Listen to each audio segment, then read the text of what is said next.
Welcome to the SOAS DevTrack podcast series. The DevTrack podcast series offers episodes covering critical conversations in international development with academics, researchers, and practitioners. Hello, and welcome to this episode of the DevTrack podcast series. My name is Christopher Cramer, and it's a great pleasure to welcome today Guy Standing. Guy is a professorial research associate in development studies here at SOAS with us. He's also a long-time senior official in the UN at the ILO, and among many, many other things in Guy's stellar career, he's the author of the very, very widely known and read book, The Precariat, which I think has been translated into 24 languages and is now in its 5th edition. Guy, nice to see you. It's great to be back, Chris. I'm looking forward to this. Great, thank you for coming on in. And congratulations on the new book, The Blue Commons, Rescuing the Economy of the Sea. And that's what we're here to talk about. It's very, very exciting. It may be confusing to some people, so I think we should start maybe just with the title. How you would explain the idea of the commons and how that is relevant to thinking about plastics and overfishing and deep sea mining in the sea. Well, I've had a lifelong interest in everything to do with the sea, and I've been very fortunate to go out on people's boats all over the world, and these issues have been in the background. But when I wrote The Precariat, I was also working on a reinterpretation of global capitalism and was saying that the neoliberal revolution associated with the Mont Pelerin Society and the Chicago School of Economics and politically with Margaret Thatcher and Ronald Reagan, that was no longer oriented to a free market economy. It was oriented to a system of what I called rentier capitalism, where more and more of the income is going to the owners of property, private property, physical property, financial property, and intellectual property. And when I was working on rentier capitalism and the precariat, I kept finding myself saying there's a missing part of the puzzle, because historically, over many, many centuries, the commons has been the bedrock of society. It's what belongs to everybody. It's what belongs to everybody in the sense that it's inalienable. It's not for sale. It's not commodifiable. It's not subject to privatization. And yet, if you look back through the 1980s and 1990s of Thatcherism, one of the key things was privatizing what was part of the commons. And that included school playgrounds, it included parks, it included our National Health Service that was being privatized by stealth. And basically, the commons has been an integral part of social income, an informal system. In Britain, we go back the myths of Robin Hood and the fact that people lived in the commons and it gave them their right to subsistence. But the interesting thing was that historically, and this is where I came in with the Blue Commons, historically the commons was established as one of the key 4 types of property in the Justinian Codex. The Emperor Justinian in AD 529, he asked all the jurists and the whole empire to bring all the laws together, and they came up with a 4-fold distinction of property, forms of property: private property, state property or public property, nobody's property, res nullius, and common property. And the interesting thing was that set of principles went forward into the Magna Carta, the Charter of the Forest of 1217, which have been the bedrocks of not only British democracy, but all democracies. And they have a certain set of principles of governance of the commons. Now, the interesting thing was in looking at what the neoliberal economics revolution did, not just in Britain, but all over the world, was privatizing all forms of commons. And I wrote a book called Plunder of the Commons. I think it's, just to interrupt you, Guy, I think it's really important that you talk about the long-term history of the idea of the commons as closely related to and a bedrock of democracy, when so much of the discussion of democracy is its tight bond with private property rights and so on. Yeah, because if you look back through our history, and I've been recently in Spain and in Greece and in most countries' histories, fighting over the commons has been the key pivotal issue. All our great social movements, going back to the Battle of Lincoln of 1217, the Peasants' Revolt, the Levellers, the Diggers, the Chartists, have all been about the defence of our commons in a context of enclosure, erosion, etc. And very interestingly, and that's I'm key to emphasise in this discussion, one of the countries where there's been a strong resonance with the work that I've been doing on the commons is the Republic of Korea. Because Korea was founded in BC 3333 on the principle of Hongik Ingan. And every Korean will understand that. And was basically about community achieving individuality, but being a bedrock of social solidarity and the commons. So when I wrote The Plunder of the Commons, I said to myself, there's one area which is bigger than anything else, which I've excluded or touched on, and that is the blue commons. So that is how I came to say, all right, I must pull all the material together. And very interestingly, in the Justinian Codex of AD 529, that singles out that the sea, the seashore, the seabed, and everything in the sea is part of the commons. And the tragedy of decommoning that I tell in the book is the narrative behind the research. So in a sense, many of us have this idea, an intellectual idea of the tragedy of the commons, but for you the tragedy of the commons is that it's been privatized, it's been decommoned. I think the term tragedy of the commons is one of those terms that get my blood pressure up more quickly than any other. It was written by a man called Garrett Hardin, as you know, in 1968. And he was a white racist. He was a white supremacist. He wrote a companion piece, which is very appropriate for politics of today, which was called Lifeboat Ethics. And his thesis in that was that our lifeboat is full, us rich country people, and we mustn't have any extra people coming on board, otherwise we'll all sink. So they must be left to drown. Sounds horribly familiar. Exactly. And he basically, when he wrote The Tragedy of the Commons, and he later came to have to admit that he'd been wrong, he postured the commons as open access. In other words, re nullius. But the essence of a commons is that it requires stewards, trustees, whose responsibility it is to respect the principles and preserve the commons, and that in particular to respect the public trust doctrine, which has come through history as part of our common law all over the world. And the public trust doctrine is you, the government, or the sovereign, has a responsibility to preserve and pass on the commons to the next generation. So, Guy, when you talked earlier already about the Thatcher era and the progressive privatization of the commons, one of the arguments that people make is, well, privatizing the commons is fine if you've got proper regulation. So is it the decommoning, or is it that there's not enough proper stewardship once it's been privatized? That was a classic piece of ideological garbage, let's be blunt, because it's not about efficiency. This is fundamentally about a way of living. It's about a distribution. The commons belongs to all of us as equals. It has a respect for reproduction, a respect for passing it on. And that's why the intergenerational equity principle is so important. I discuss that in these books. And it is something that has to be shared.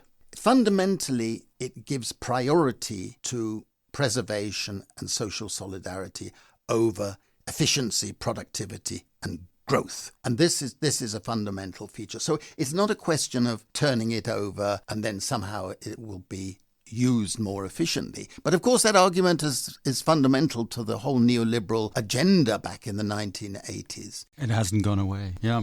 Guy, you've given us some of the long-term historical background and a little introduction to some of the more recent decommoning, particularly in this country. But would you like to set out for us when you see the decommoning of the sea as really beginning? What's the history of this? First of all, let me give you the theoretical framework for decommoning, because you can apply this model that I'm about to outline to any type of common in decommoning. What has happened historically is the first thing is encroachment, grabbing, okay, outside the law by powerful people. The next phase is enclosure. The enclosure of the commons with the Tudors and the Victorians in Britain, but in other countries, similar traditions. Then you have privatization. Privatization goes with commodification. They're not the same thing. Privatize, you transfer the assets to a private owner. And commodification is when they become subject to being purchased and sold. And then you get the big keys part of my narrative, financialization. Because finance makes its money from commodities and accumulation of commodities, and finance has a tendency towards conglomeration and neo-colonial aggrandizement, if you like. So that sequence applies to decommoning in whatever sphere. But in the sea, you can see basically it's slight oversimplification, but basically it started in the 1930s with the discovery of oil under the seabeds of various places. Then you had in 1945 the Truman Proclamation, when the United States, acting imperialistically, declared that its continental shelf and essentially 200 miles from the shore was part of United States territory. And then the idea spreads. And then the idea spreads with Peru and Chile, and then the Middle East, a number of countries. Then we had the Cod Wars. Exactly. And then the big development was UNCLOS. And we'll come to that perhaps in a moment. But you can see that the process goes from encroachment to enclosure. And then once you've enclosed something, the government of place that's enclosed can privatize and commodify, etc. So it took off in a slow way after the Second World War and then accelerated in the neoliberal period. And then a key facet of the global governance of the sea commons is, as you said, UNCLOS. It's the UN Convention on the Law of the Sea. Do you want to explain why that matters so much to us? Well, a little history that it started in a period when the global social democratic ethos of multilateralism in the United Nations was still fairly strong. It started as far back as late 1950s, and an electrifying speech by a Maltese diplomat, wonderful person, Arvid Pardo, in the United Nations General Assembly in 1967 really stimulated the growth of what became UNCLOS. And Pardo's original dream, why he's been called the father of the law of the sea, was that it should be an area of the common heritage of humanity, of mankind, and that it should not be subject to the Cold War or private profits. It should be shared.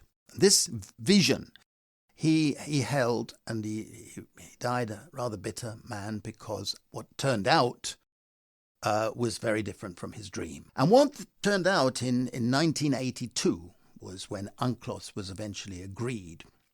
Typically, the Americans played a big role behind the scenes, but they refused to ratify UNCLOS, and they've refused to do so up to this day. But UNCLOS was eventually signed by 167 countries and the European Union, and it came into effect in 1994. And what UNCLOS did, first of all, it did the biggest enclosure in human history by a long, long way. It effectively transferred to countries 138 million square kilometers of sea in what's called exclusive economic zones. And what that meant was over a third of the oceans became state property.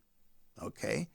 So these are 200 nautical miles. 200 nautical miles. Now, ironically, if I ask anybody, including me before I wrote the book, which country got the most in terms of national ownership, I don't think many people would guess. It turns out to be France. Now, France gained 11.7 million square kilometers of seabed and sea. And the reason it did so well is that it had a whole lot of islands and places.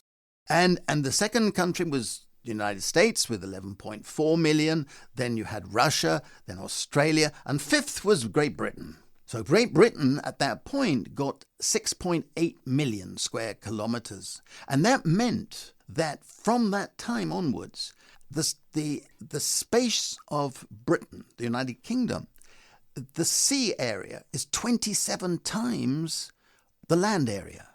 So we're basically one of 60 countries where sea area is vastly more than land area. Now this enclosure was part of a set of compromises. The great powers at the time were the Soviet Union and the United States. They got right to navigation, and the coastal countries got their EEZs. And they said, well, look, we don't want to allow deep sea mining and use of the high seas. So they were going to set up an international seabed authority, which was to develop sharing mechanisms so that the benefits from the sea outside the EEZs were shared equitably across the world. And we'll come back to that story in a few minutes, because that has become a major explosive point since then. How to deal with the area outside, beyond the reach of the EEZs. And the EEZs, let's just give a sort of example of how those played out. I mean, you gave the example of Great Britain, and presumably that was one element relevant to the Malvinas Falklands conflict, is their significance to the blue economy. How did they play into, how did UNCLOS relate to things like the Cod Wars between the UK and Iceland in the 70s? Well, the Cod Wars that you mentioned, there were 3 Cod Wars, and little Iceland did very well because they won them all because they threatened to withdraw from NATO at the time, and that was the key factor to make the Brits step down. But that was before UNCLOS.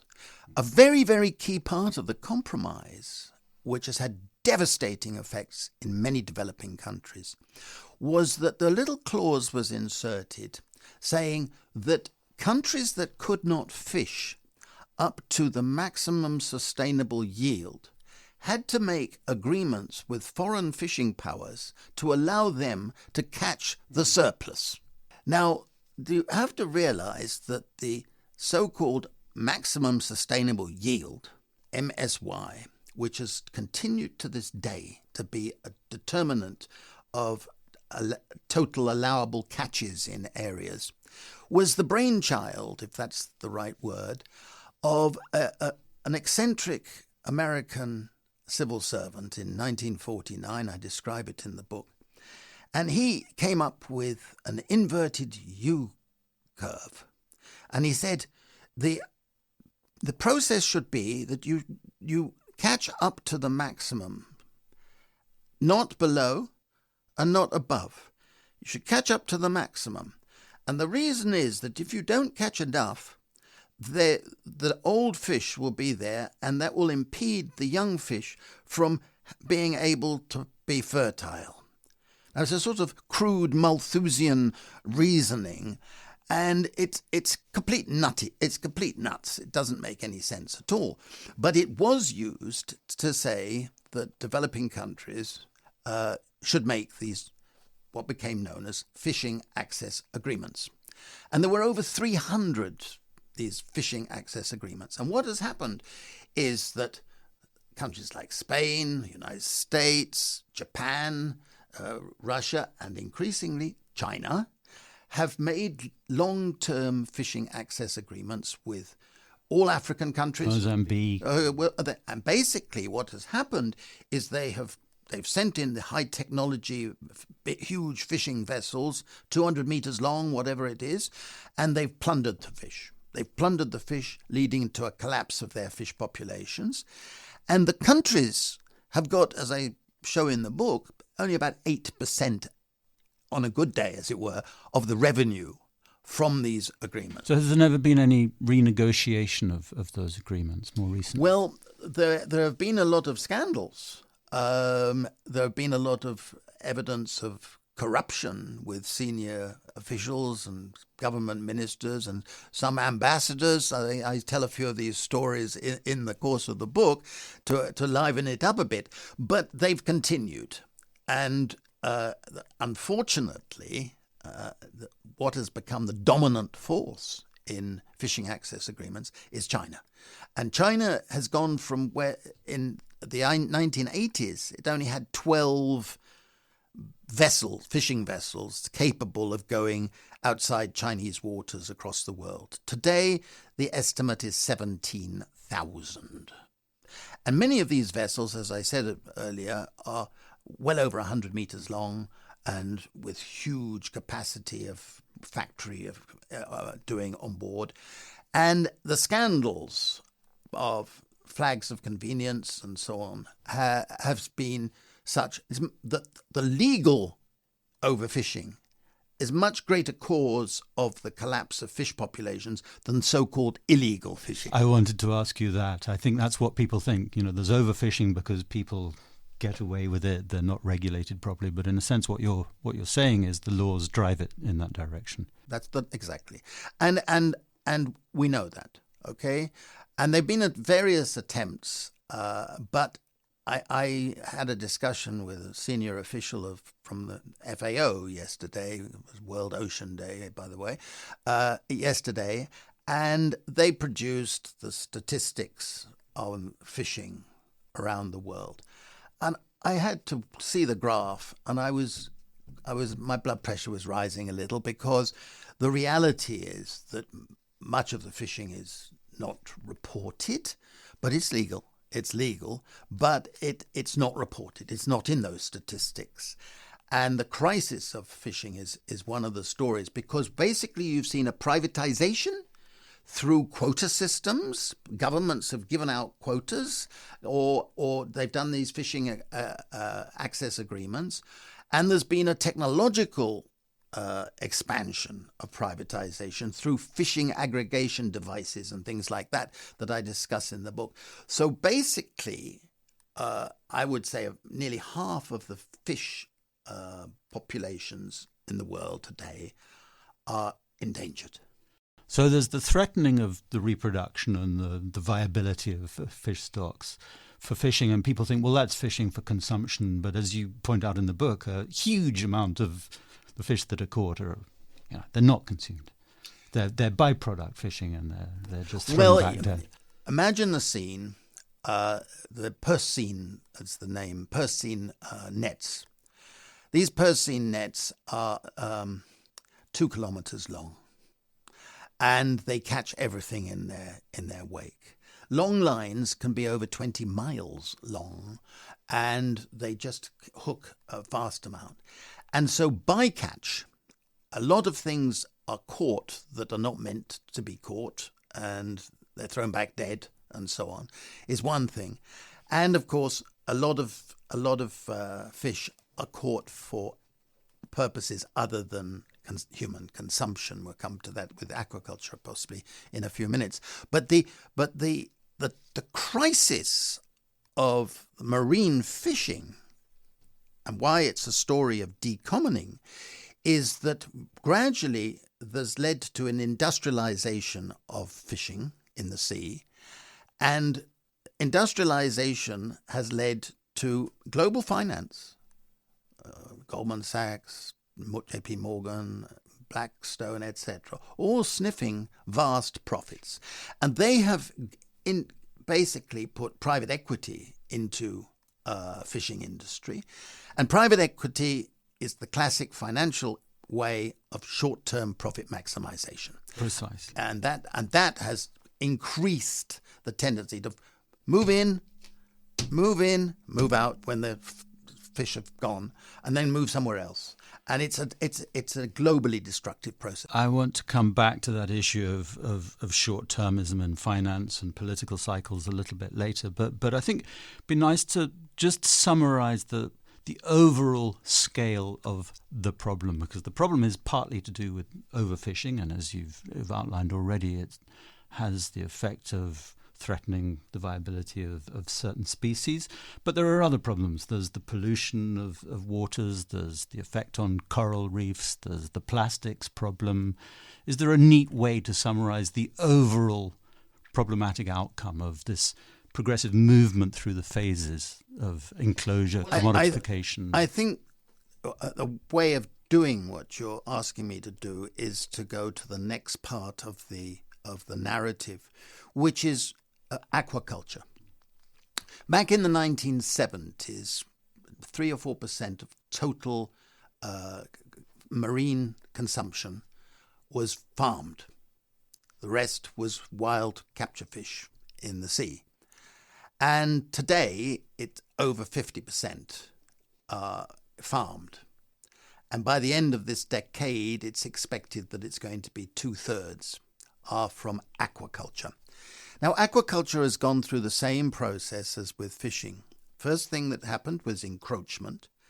Then you have enclosure of mangroves and wetlands and coastal areas, often actively aided by the World Bank and the regional development banks and US and UK aid agencies, among others, so that once you enclose those areas as private property, then the big fish farm producers could move in.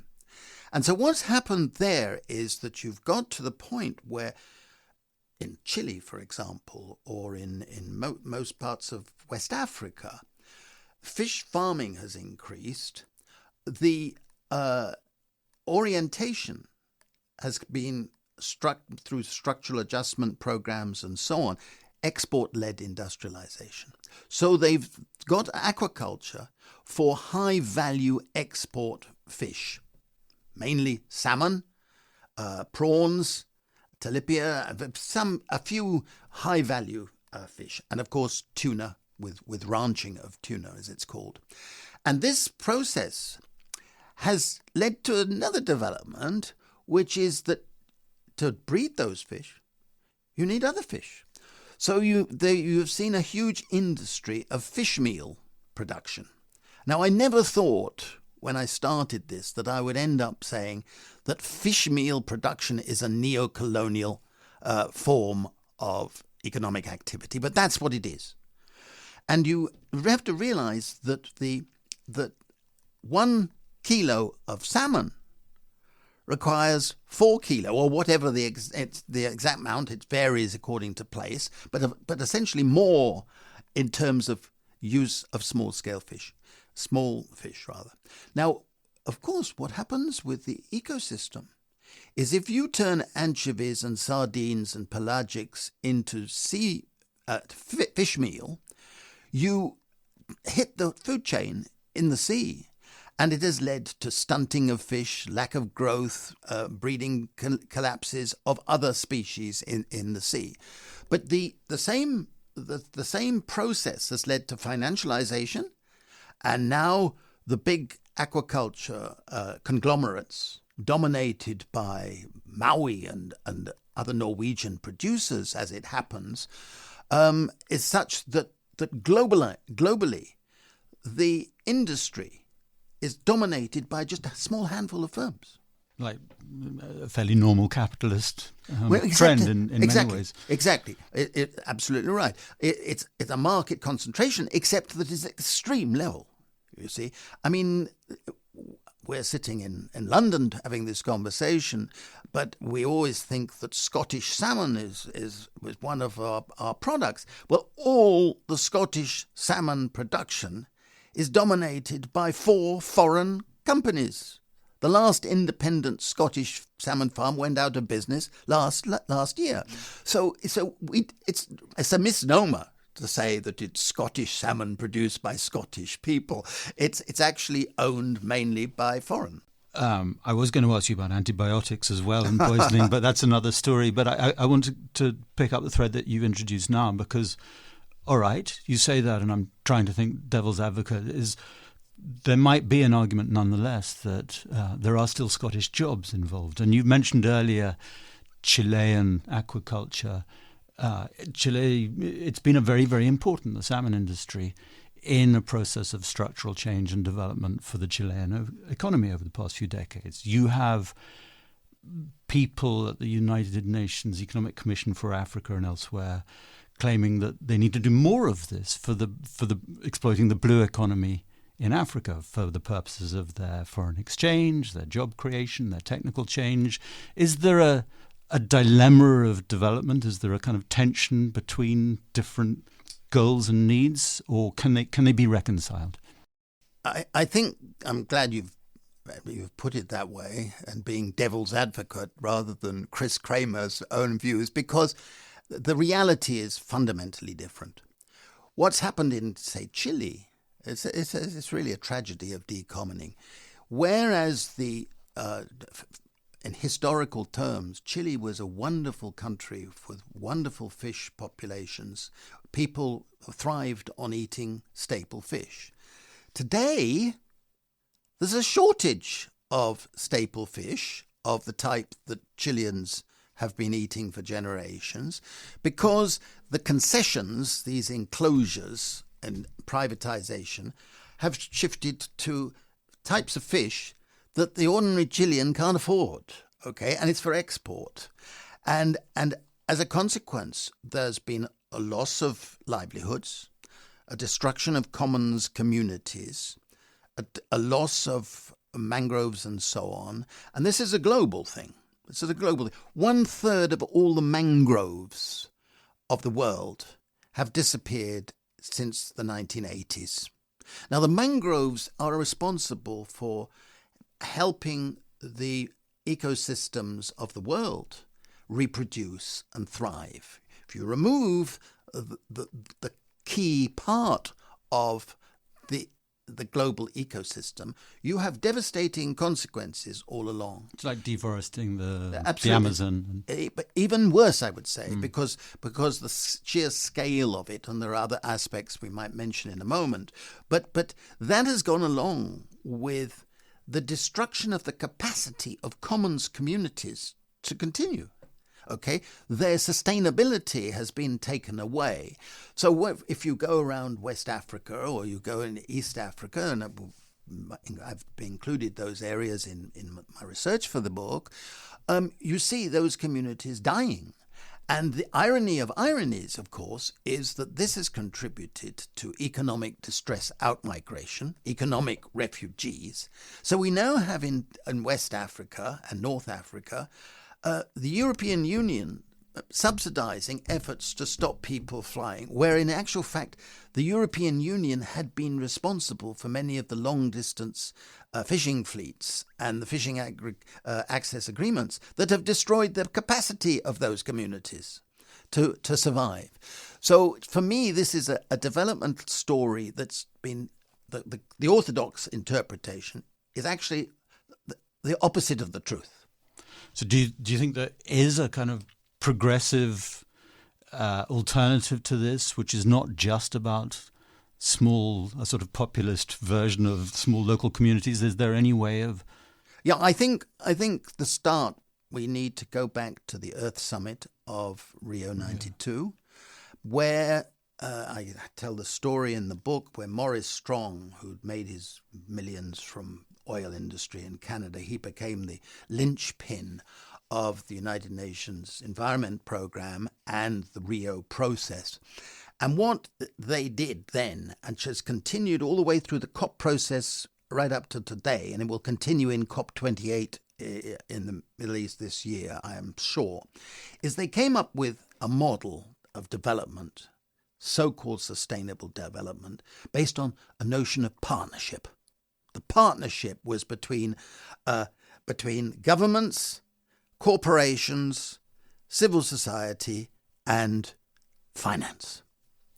And ever since then, if you look at all the draft agreements and the agreements of the COP process, there's been a big emphasis on saying we need to mobilize more finance. Finance is needed for everything. Actual fact, finance has accelerated the decommoning. It's accelerated the exhaustion of resources, common resources. It has eroded the capacity of communities to adapt their way of living and their way of producing to their environment, because it's externally imposed, it's short-term profits growth. And my view is that one of the challenges, if we're to recover the blue commons and revive the blue commons, is to get finance out. Remarginalize finance. Don't let them be the kingpin of the whole process, because finance doesn't do partnerships. Finance does domination. That's quite an ambitious ideal, but I do want to come back to that. I think it's very, very important. This is really, really interesting. We've talked a little bit about the problems of industrial fishing and its relationship to the law and financialization.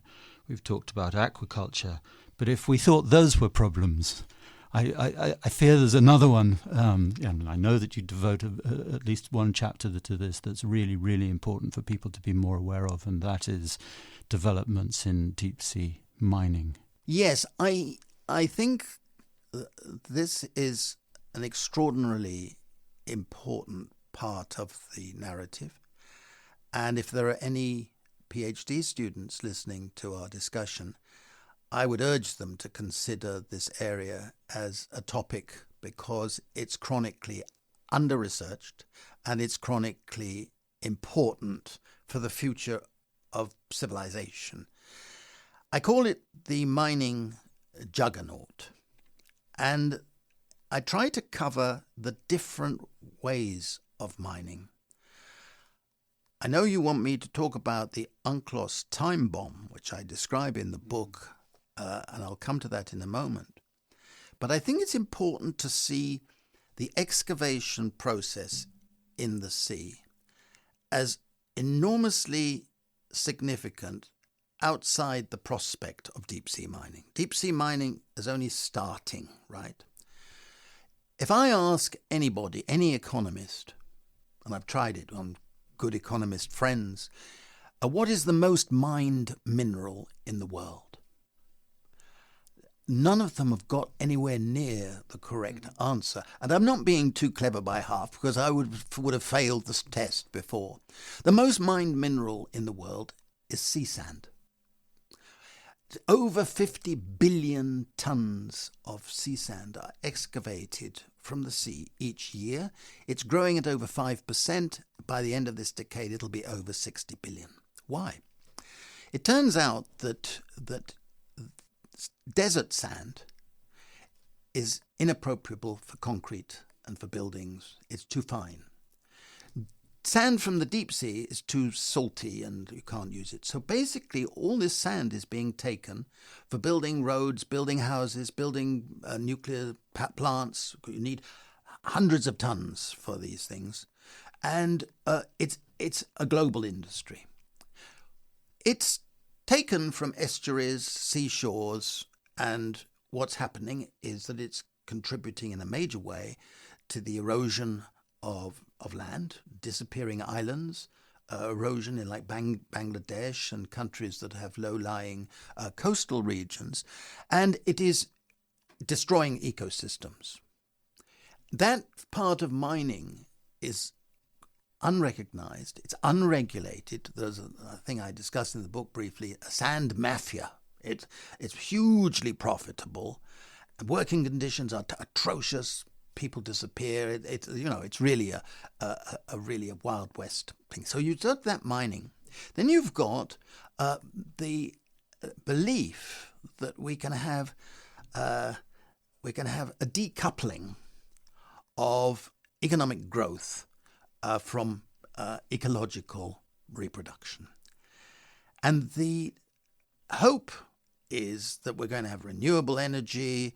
The minerals from the sea are going to be necessary for electrification, for batteries, for all sorts of purposes, because there isn't enough on the land, right? So we're seeing a huge increase in mining within EEZs, within the territorial waters. But then there's this area outside, beyond. And here where there's a time bomb. And we're speaking in June 2023, and the time bomb could go off in 2 weeks' time. And I am not exaggerating. Because what happened is that when UNCLOS was passed, they said no deep sea mining should take place until there was a mining code that would respect the precautionary principle, ecological assessments so that the damage would not be too great, and a sharing mechanism between all countries of the world, including the 43 landlocked countries. They had to be the beneficiaries, otherwise they weren't going to sign. Under UNCLOS, the International Seabed Authority was established with headquarters in Kingston, Jamaica. And imagine that the Secretariat is given a budget, an annual regular budget of $9 million to do a monitoring of the whole world and develop these two things. Well, over 28 years later, it still hasn't managed to produce a mining code or a sharing mechanism system. It's working busily at the moment because an obscure article in UNCLOS, which nobody seemed to have noticed for a long time, but they should have done, it says that if a country applies to start deep sea mining, the ISA has precisely 2 years to produce a mining code and sharing mechanism, otherwise that country can go ahead. So the little island nation of Nauru, in June 2021, working in collaboration with a huge Canadian mining corporation, very close collaboration, shall we leave it at that, applied to start mining. Within its EEZ? Within the or deep sea, beyond? within the deep sea, in a part of the South Pacific which has been designated as one of the areas where deep sea mining could be considered.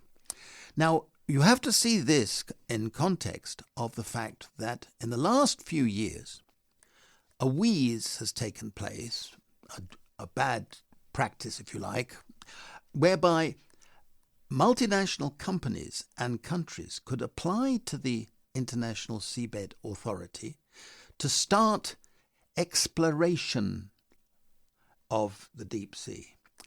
And they get a license from the ISA to do exploration. Turns out that the exploration areas cover a vast million miles of seabed altogether. 31 applications have been made, and the ISA has not refused any of them. Why not? Well, you see, they get paid $500,000 a throw. And if your budget is only $9 million, that $500,000 works out at about 7% of your total budget. So, and of course, we don't have to spell it out, do we? But that's a conflict of interest. Okay? Is this body meant to be preventing dangerous practices like that we've just received in our ears, or is it meant to be preserving and developing sharing mechanisms? Now, you've got a situation today in 2023 where the prospect of getting a sharing agreement for all countries is much, much lower than it would have been in 1982, because the technology now exists for this mining, whereas back then it was a hypothetical. And today, a few rich countries have the technology, and they're most unlikely to agree. So we are getting in an impasse. There's not likely to be a sharing mechanism other than a fig leaf type of thing, which will be a complete fudge and dishonest and accelerate the decommoning of the deep sea area.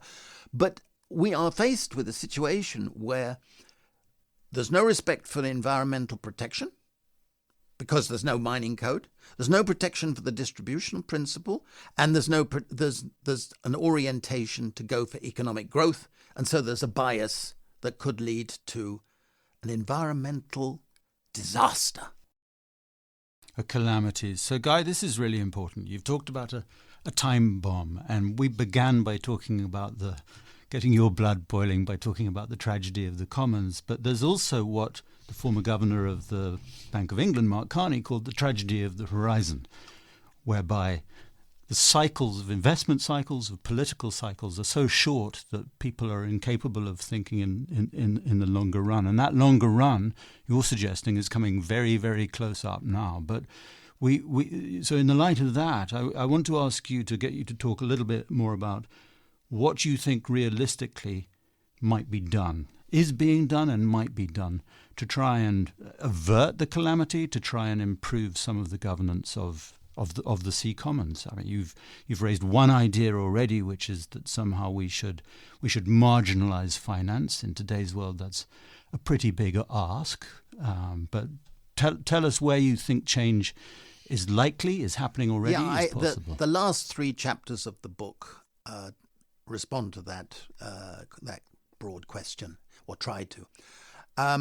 The first is to look at how commons communities historically have resisted decommoning, and in some cases have had some success by collective action movements. And I look at what conditions are necessary for having some success. I also look at some legal cases that have been taken, class actions, which are based on saying that the activities of the World Bank, the activities of major corporations are inconsistent with the public trust doctrine, for example, or the precautionary principle. And those have gone into the US Supreme Court. One case has gone from a bunch of Indian fishermen who have managed to get an NGO, legal NGO, to back their case. Otherwise, of course, they would never have got anywhere. And it's ongoing at the moment. So there are some nice stories, okay, but I don't think that is transformational. It's defensive, right? And we all know that historically there are many more defeats than any victories, and many of them serve their purpose of alerting people to what alternatives could exist. I think that they're not negative even in defeat, okay? But the last 2 chapters looks at the governance reforms that are needed.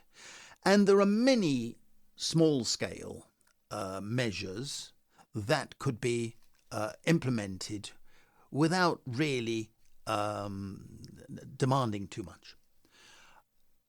I will perhaps talk separately of the Crown Estate in this country, because that story is another one that gets my blood pressure.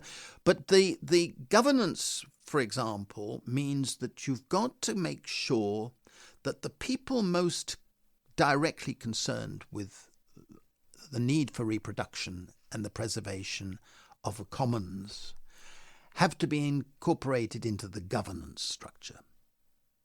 We must move away from a paternalistic developmental model, which has been extraordinarily strong in the marine economy, even more so than elsewhere.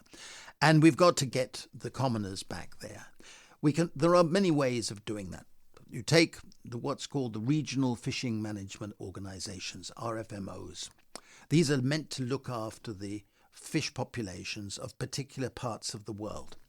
Well, they've all been taken over by a few multinationals, and they don't apply any reproduction. There is no need for that to happen. Okay, we can shock the organizers of the world to give way on that sort of thing. I then turn to saying, okay, what is necessary? And you go back to the principles of the commons. The principle of the commons that I find resonates with many, many people of many backgrounds is that the commons belongs to all of us, and if you take the commons or you make a profit from taking the commons, you owe compensation to the commoners.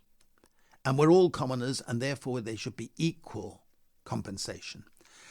And so what I'm advocating in the final chapter is the creation of a blue commons capital fund in every country where one can build one. And that would be based on levies on those who are benefiting from taking and using or being given common pool resources in the Ostrom terminology. And you would bring people from the RFMOs onto the composition of the board? No, they would be completely separate. Or? It would be completely separate. You establish, and we have an example, a beautiful example, in the Norwegian pension fund today. What Norway did when North Sea oil was discovered, or Scottish oil, if you wish to call it that, back in the 60s, what they decided to do was not privatize their part of the North Sea oil and gas, but set up a fund and said the royalties go into the fund because this belongs to the Norwegian people. And they built up the fund so that they have the best fund in the world. It's the second biggest after the Chinese one. And it means that they've reduced inequalities, they preserved the commons tradition. So we have a model. But I'm arguing that this should apply much broader than the case of Norway's, because Norway is just about oil and gas. That is one, but many countries don't have oil and gas. But you do have fish. So if you're having an access through a quota system, and you give the quota system, as we've done in Britain and done in most countries where have a quota system, to a handful of very powerful rich, they should pay a ground rent, and that should go into the fund. Okay? Same with agriculture. Now, I proposed in the book that because the big aquaculture corporations, they only pay about 50% of the production costs. The rest is borne by the communities. Okay? So I say, well, okay, they're making 30% profit, whatever it might be. They should be paying a ground rent. And I actually figured out 40% would be appropriate. Well, blow me, just after the book came out, the Norwegian government has proposed a 40% levy on industrial scale salmon farming mainly. And of course, finances jumped up and down, and the big corporations would say, we're going to leave Norway. We're going to leave. So I've been telling my Norwegian friends, call their bluff. There aren't Fords like you've got in Norway elsewhere. And anyhow, they've now compromised. They've just last month, they've finally got a compromise that the industry accepts and the government has accepted of a 25% levy. Now, that 25% can go into the fund. And I'm proposing various resource use and also some of the things like the sand, and then bunker fuel levies, okay? Now, I don't want to upset some of my friends in Southampton, but the cruise liners, that's the cruise right. liners, the luxury liners, and the diesels. They go into the ports and they leave their engines on all the time they're in port, right? And it turns out, there's research which I cite in the book, that there are 50,000 premature deaths each year around the port communities of Europe. Okay, Marseille, Barcelona, Parma, all of those areas have, because of throat cancer and other sorts of illness associated with the pollution. Okay, I would like that fuel to be banned. I would like those boats to be stopped. But in the meantime, until that happens, they should pay a heavy levy, which goes into the fund. And as the fund is built up, my proposal is that common dividends should be paid out to all members of. That's a great idea. And your Norwegian example is really, really important because it gives some idea that things are possible. So, and that's where we have to start with these kind of responses. But I read I know one of the sorts of responses to your arguments in your book will be, and I've seen a version of this in a review of the book, a very favourable review by a very well-known economic journalist, with a slightly snooty comment towards the end of these. I'm afraid the proposals are rather unrealistic. And we see this again and again. Hirschman talked about the rhetoric of reaction. We say, we love your ideas, but they'll backfire. They'll have perverse consequences. They'll make things worse, not better. but they'll threaten the delicate agreements we've already spent ages coming to. But most of all, as that review put it, they'll be futile. They're lovely ideas, but they're unrealistic. Is Norway the beginnings of a response to that? Well, I mean, Norway has been going for a long time, as has the Alaska Permanent Fund that's been going for a long time. I would put a very large amount of money on this table that particular journalist, and we both know who it is, has not really read the final chapters of the book. Okay, it is a good review, and he's a very good journalist, but I think he's just thrown up his reaction. The irony is that he has accepted my analysis that we are in a period of rentier capitalism. Okay, and he has recognized, against his previous positions, that something has to be done to dismantle rentier capitalism, because the consensus on distribution has broken down. The ecological and so on have threats are there. I believe he is fundamentally wrong, because I think we're at a transformational moment where the polycrises are such that, in Beveridge's words, this is a time for revolutions, not for patching. He was hardly a revolutionary, as you know. But we are at a time when structural transformations are not only desirable, but are fundamentally required. And I think that actually this is an evolutionary policy. It's something that could grow. And I give examples in the last chapter of a number of places in the world which have been moving in this direction and experimenting, including 150 now basic income pilots that are taking place around the world. Many of them in the United States, of all places, that hadn't been expected, but many in developing countries. So we're at a time when I think we need big ideas. I'm not saying that this isn't going to be the nirvana of transformational politics, but I think it's attendant on anybody who writes a book on this sort of subject to actually have a vision, okay, to actually formulate it and put it forward. I hate reading a book that just drones on about all the negatives and just complains. And then you say at the end, well, what the flip would you do? There are plenty of those. And for me, this is entirely realistic. We could have levies on resource use. I mean, after all, that was basically what the ISA was set up to do. It hasn't done it, but we can do it. But the mechanisms are there. Guy, this is great. My last question brings this full circle. We're talking about the Commons, the Blue Commons. You spoke about the Blue Commons in the House of Commons here in the UK, and I think you had a very good turnout there. Building on this idea of how realistic this is, do you think there were serious people there beginning to engage with the possibility? I mean, this is not a moment in this country where you have great expectations of the big structural change that you hope for, but you got some bites there? Not only there, but I was very, very pleased with the turnout and the reception and the questions. They were very concerned. And what I've found there and in many places is the lack of knowledge, the lack of awareness of what is happening.